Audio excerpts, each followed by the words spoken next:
네, RPM 91쪽에 559번 문제입니다. 자, 확률 변수 x가 정규 분포 100, 20의 제곱을 따른다. 이랬을 때 x가 60부터 a 사이에 있을 확률이 0.9759가 되는 그런 a를 찾아라 라는 문제인데요. 당연히 정규 분포에서의 확률을 구하는 거니까 표준화를 시켜봐야 되겠죠.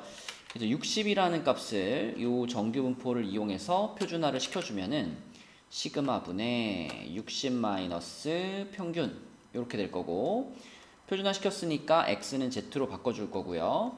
그 다음에 이 a라는 값도 이 정규 분포를 통해서 표준화 시켜주면 a-100 나누기 20 이렇게 될 겁니다.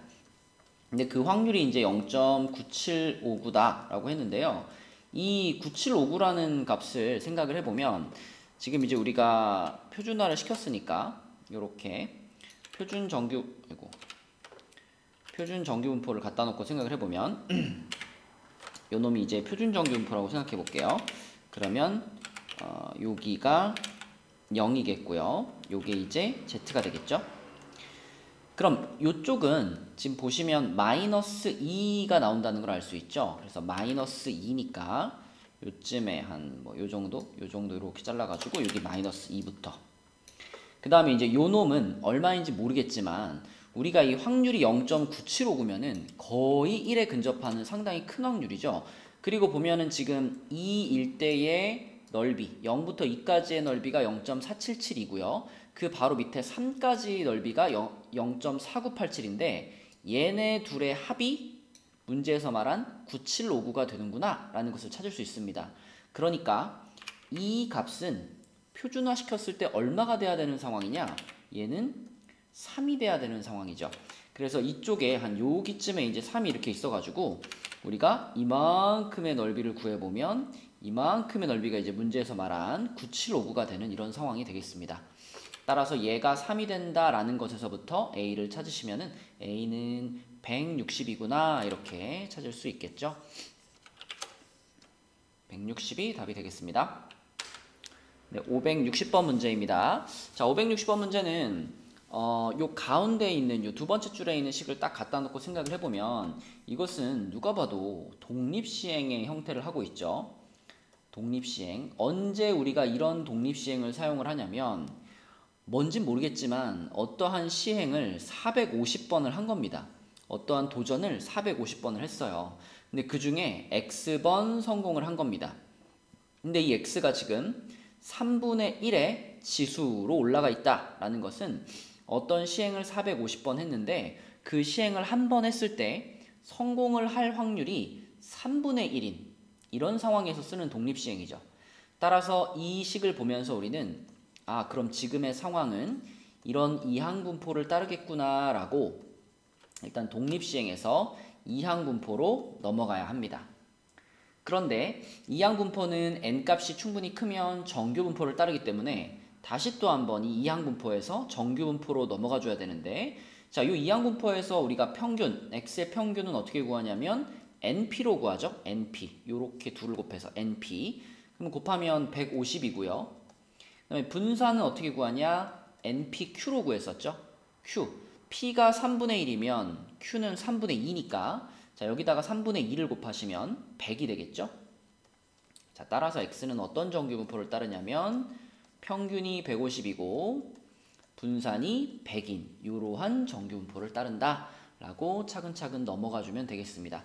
그러면 그 상황에서 이제 요거 120부터 170까지의 확률 얘를 이제 구해주면 되는 거니까 여기서 이제 우리는 표준화에 들어가 주면 되겠죠. 그래서 얘를 표준화를 시키면 자, 120 바로 갈까요? 120에서 요거 빼고 10으로 나누니까 마이너스 3이 되겠고요. 표준화 됐으니까 z. 자, 170에서 평균 빼고 시그마로 나누면 2가 되겠습니다. 따라서 이 확률은 여기 나와 있는 0부터 2까지의 넓이와 0부터 3까지의 넓이를 합쳐준 게 되겠습니다. 둘이 합쳐주시면 0.9759 이렇게 답을 찾을 수가 있겠네요. 네, 561번 문제입니다. 자, 이 문제도 읽으면서 두 개의 동전을 동시에 던지는 시행을 192번을 반복했어요. 무언가 192번의 시도를 했는데 그때 두 개 모두 앞면이 나오는 횟수라고 했으니까 동전을 두 개 던졌을 때 둘 다 앞면이 나오는 것을 성공이라고 생각하자 이겁니다. 근데 동전을 두 개 던져가지고 둘 다 앞면 나올 확률은 4분의 1이잖아요.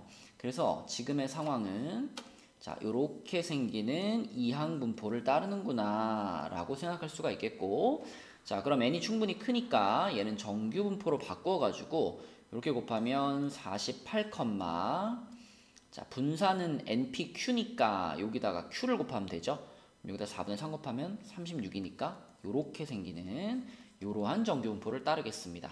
그럼 이 정규 분포에서 이제 문제에서 얘기한 확률 요것을 구하면 되겠고요. 요거 여러분 표준화 공식을 통해서 바로 표준화 시켜버리면 54에서 48 빼고 6으로 나누니까 1이 되겠죠.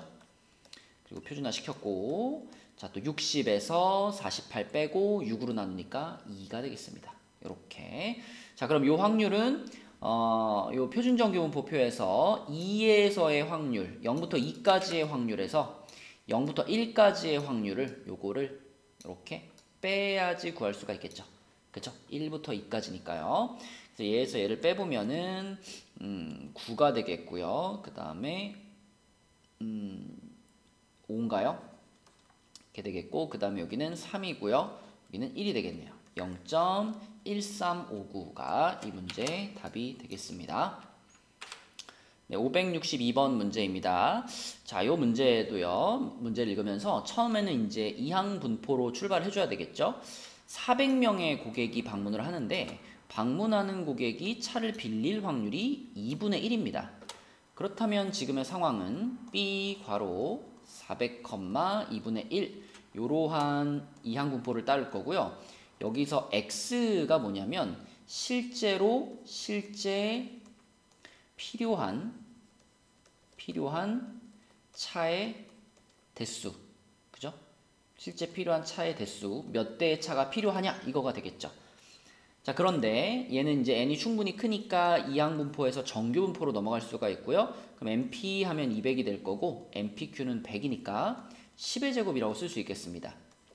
자, 그러니까 이러한 정규 분포를 따르는 상황이에요. 그럼 이렇게 그려놓으면은, 자, 봅시다. 지금 요게 평균이 200이죠. 평균 200. 자, 이런 정규 분포를 따라요. 근데 이제 그렇다고 해서 차가 200대밖에 없으면 이거는 0.5의 확률로 차가 부족할 수도 있는 거잖아요. 그래서 차를 훨씬 더 많이 준비를 할 겁니다. 예를 들어 이 렌트카 회사에서 차를 K대 준비를 했다고 해봅시다. 차를 K대만큼 준비를 했어요. 물론 이 평균 200대보다는 더 높은 값이겠죠. 이만큼의 차를 준비를 했는데 만약에 이 차를 고객에게 자동차를 빌려줄 수 있을 확률이 95% 이상이 됐으면 좋겠다라고 했으니까 실제 필요한 차의 대수가 X인데 이 X가 K보다 작을 확률, 그러니까 여기에 들어갈 확률, 여기에 들어갈 확률이 95%, 그러니까 넓이로는 0.95가 되도록 그렇게 K값을 잡으라는 얘기죠. 그래서 진짜 손님들이 너무 많이 와가지고 이거보다 더 넘어가 버리는, 이렇게 되면 이제 이렇게 되면 차가 부족한 거죠. 근데 그러할 확률은 5%밖에 안 된다라는 거죠. 그러면 95%의 확률로는 차를 빌려줄 수 있다 이렇게 말할 수 있는 거니까 이러한 상황에서의 K를 지금 찾으면 되겠습니다. 그럼 이 상황을 이 그림을 식으로 표현해 보면 P X가 K보다 작을 확률이 0.95가 되도록 이렇게 생각하면 되겠죠. 자, 그럼 이것은 표준화를 통해서 K-200 나누기 10 이렇게 바꿀 수가 있겠고, 이 넓이가 0.95가 되기 위해서는 요 놈의 값이 여기 보시면 어차피 이쪽 편은 0.5, 절반은 0.5인 거 확실하니까요. 이 절반을 기준으로 이제 오른쪽 영역의 넓이가 0.45가 되도록 해야 되겠죠. 그래서 요 놈 표준화시킨 요 값이 자 0.45의 넓이를 갖는 경계선인 1.6이 되도록 하면 되겠습니다. 자, 그래서 양변에 10 곱하면은 k-200은 16이 될 테니까 200 넘기면 k는 216. 자, 그래서 차를 216대를 준비를 해야 95% 이상의 확률로 빌려줄 수 있다. 이렇게 볼 수 있겠습니다. 네, 563번 문제입니다. 자, 이렇게 확률 밀도 함수를 하나 그려놨는데요. kx라고 해가지고 원점을 지나면서 이렇게 올라가는, 이게 내려갈 수는 없죠. 확률 밀도 함수니까. 그래서 올라가는 직선 하나 그려놨고요. 그때 이렇게 그었을 때, 자, 여기가 얼마가 돼야 될까 생각을 해보면 이 삼각형의 넓이가 1이 돼야 되거든요. 요 삼각형의 넓이가 1이 돼야 되기 때문에 요 지점의 값은 2분의 1이 돼야 됩니다. 그래야 이렇게 곱해가지고 나누기 2 해서 1이라는 넓이를 만들 수가 있죠. 이 넓이가 1이 돼야 된다라는 것에서부터 요 값을 찾을 수가 있고, 그러면 요 점이 4,2분의 1이기 때문에, 자, 이런 4,2분의 1이라는 점을 이 함수가 지나가야 되는 거죠. 그래서 집어넣어 보면 k 값은 8분의 1 이렇게 찾을 수가 있겠고요. 자, 그때 요 2차 방정식 얘가 실근을 가질 확률을 구해라 라고 했습니다. 그러면은 2차 방정식이 실근을 가질 확률이니까 판별식을 써야 되겠죠. 판별식 쓰면 지금 t에 관한 방정식이니까 요 놈에 대한 반의 제곱 마이너스 1, 요게 판별식이죠. 짝수 공식. 그것이 실근을 가지려면은 0보다 크거나 같아야 되겠습니다. 그럼 요거 인수분해하면은 x 플러스 1, x 마이너스 1이 0보다 크거나 같은 거니까 양 끝값이 돼가지고 x가 마이너스 1보다 작거나 1보다 크거나 같다. 이렇게 될 텐데요. 지금 어차피 이 확률 밀도 함수, 그러니까 요 확률 변수 x는 0부터 4까지 해서 정의된 거니까 요 놈은 의미가 없습니다. 그래서 우리는 요 표에서 1보다 크거나 같을 확률을 구하시면 되는데, 자, 여기가 지금 2겠고 여기가 1이겠죠. 그럼 요런 상황에서 1보다 크거나 같다 그러면 여기서 요렇게 잘라가지고 요쪽 편의 넓이, 요만큼의 넓이가 지금 얼마인지 요거를 찾아주면 되겠죠. 요만큼. 자, 그럼 요만큼의 넓이는 우리가 아까 k 값을 찾았기 때문에 저 1, 몇이라는 점을 이용해 가지고 사다리꼴의 넓이를 구해도 되고요. 그러니까 지금 아까 k가 8분의 1이라고 찾았으니까 fx가 8분의 1x잖아요. 그럼 이제 여기가 1,니까 요 점이 1, 8분의 1 이렇게 되겠죠. 이렇게. 그렇죠? 그럼 요 빨간 사다리꼴의 넓이를 직접 구해도 되죠. 여기가 8분의 1, 여기가 2분의 1, 그리고 높이는 3. 이렇게 해서 사다리꼴의 넓이를 구하셔도 되고, 그거보다 조금 더 추천할 수 있는 방법은 요 놈의 넓이가 엄청 쉽게 구해지거든요.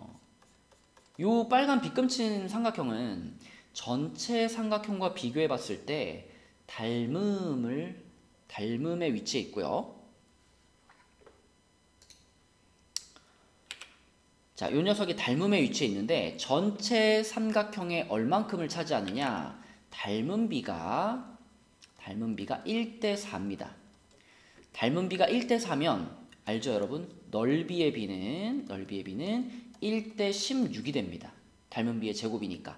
다시 말하면 요 빨간 부분의 넓이가 16분의 1이다라는 거고요. 그러면 나머지 아까 우리가 구하고 싶었던 요 부분의 요쪽 색칠한 부분, 요쪽 부분의 넓이는 1에서 16분의 1을 빼는 거기 때문에 16분의 15가 된다라고 구할 수 있겠습니다.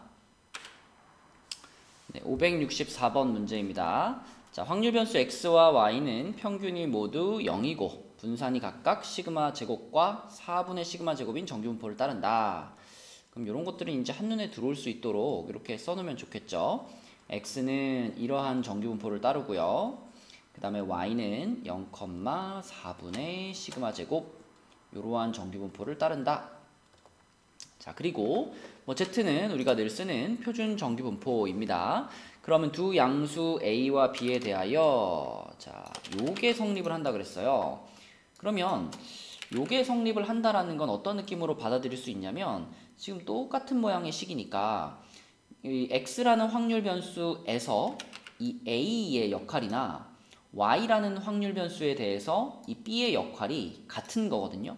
그러니까 얘를 표준화시켜 보고 얘를 표준화시켜 봤을 때 이 a와 b가 똑같은 값이 된다 라고 생각할 수 있겠죠. 그래야 같은 확률을 가질 수 있겠죠.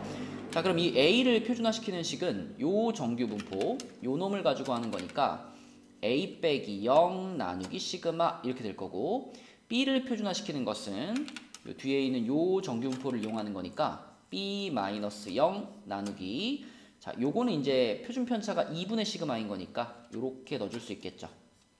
그랬을 때 이 둘이 서로 같아야 한다라고 생각하시면 되겠습니다. 그러면은 요놈 같은 경우는 그냥 시그마분의 a가 되는 거고요. 요놈 같은 경우는 시그마분의 2b 이렇게 되는 거니까 시그마 날려버리면 결국 a는 2b와 같다라고 볼 수 있겠습니다. 그리고 두 양수라는 조건이 문제에 나와 있기 때문에 a가 2b와 같다면 a가 더 크다라고 볼 수 있겠죠. 네, 기억은 맞는 말이 되겠고요. 자, 그 다음에 니은에서 z 표준 정규분포가 시그마분의 2b보다 크다라고 했고요. 그러할 확률과 요 y가 2분의 a보다 클 확률이 같다 그랬는데, 우리가 방금 전에 a가 2b하고 같아요 라고 했기 때문에, 자, 여기서의 요 2분의 a는요 결국 b와 같다 라고 볼 수 있습니다. 그러니까 요것은 y가 b보다 크다 라고 볼 수 있고요. 얘를 표준화를 시켜보면 방금 b를 표준화시킨 게 요거였고요. 얘를 정리한 게 요렇게 됐었기 때문에 이거는 결국은 z가 시그마분의 2b보다 크다라고 쓸 수 있으니까 여기 있는 거랑 똑같이 생겼죠? 그쵸? 그래서 니은도 맞는 말이 되겠습니다.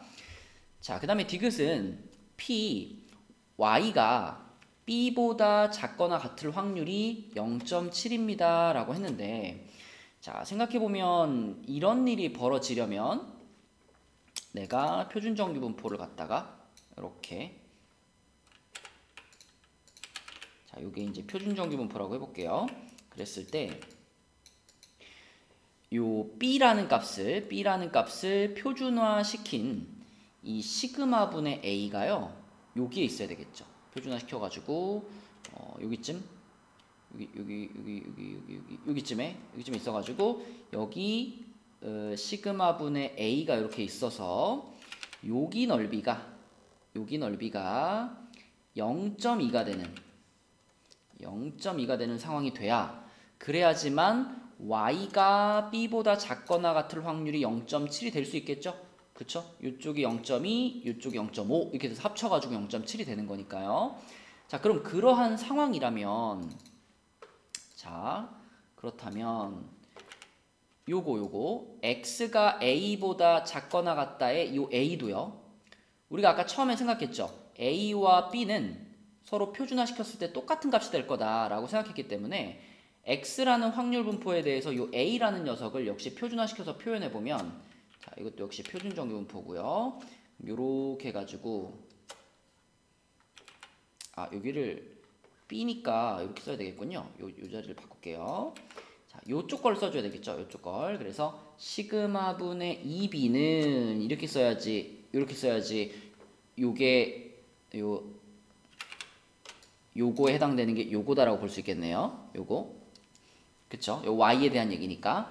그래서 요게 이제 y를 표준화시킨 고 표준 정규분포에 대한 얘기였고, 자, 이쪽에다가 이제 x를 표준화시킨 요 표준 정규분포의 얘기를 해보면, 이 시그마분의 2b가 여기서는 시그마분의 a하고 같은 위치가 될 겁니다.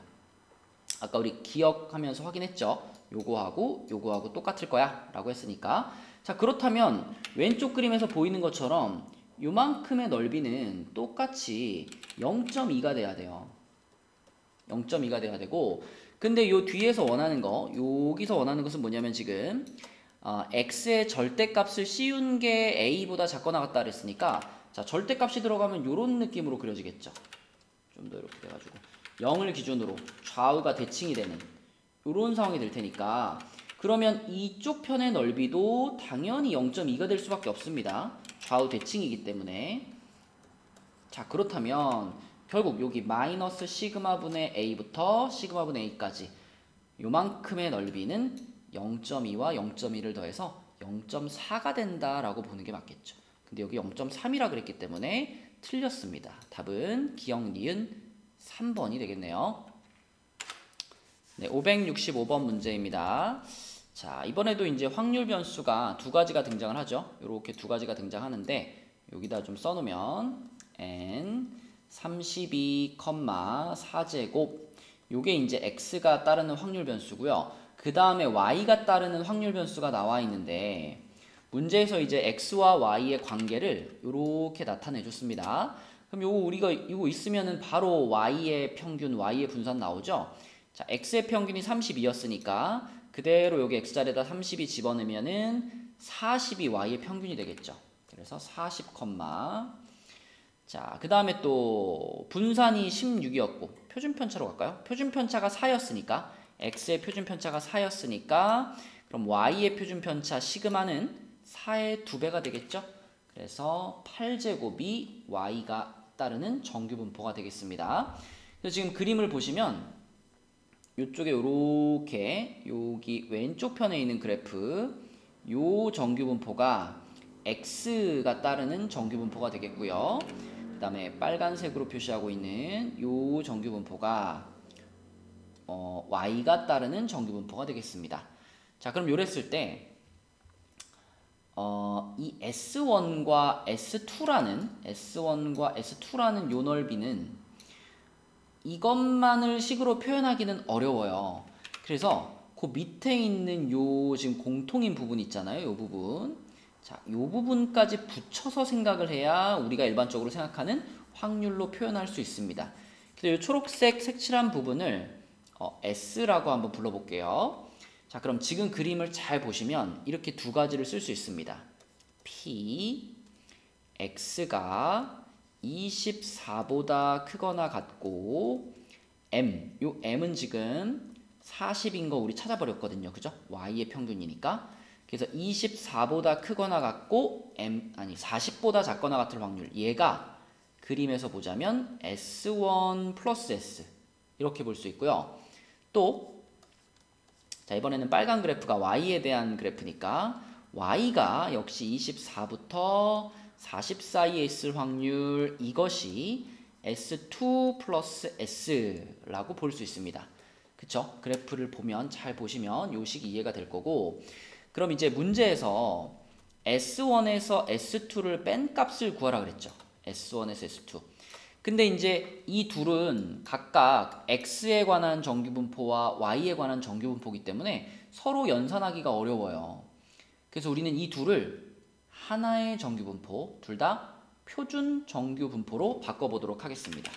자, 그래서 이 부분부터 표준 정규분포로 바꾸면 P, X, 이렇게 표현할게요. X를 표준화시킨 거다 해가지고 그러면 24를 표준화시키면은 24에서 32를 빼고 4로 나누는 거니까 마이너스 2가 될 거고요.